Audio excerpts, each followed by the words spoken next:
Hey guys, real quick, I have a lot of students asking me how they can disable the touchscreen on their laptops temporarily because they're trying to trace the image and it's kind of going all over the place.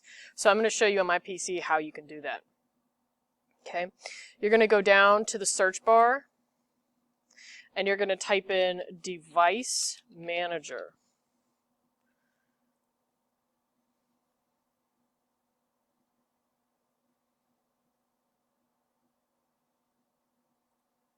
Okay, what that's going to do is open up your available devices.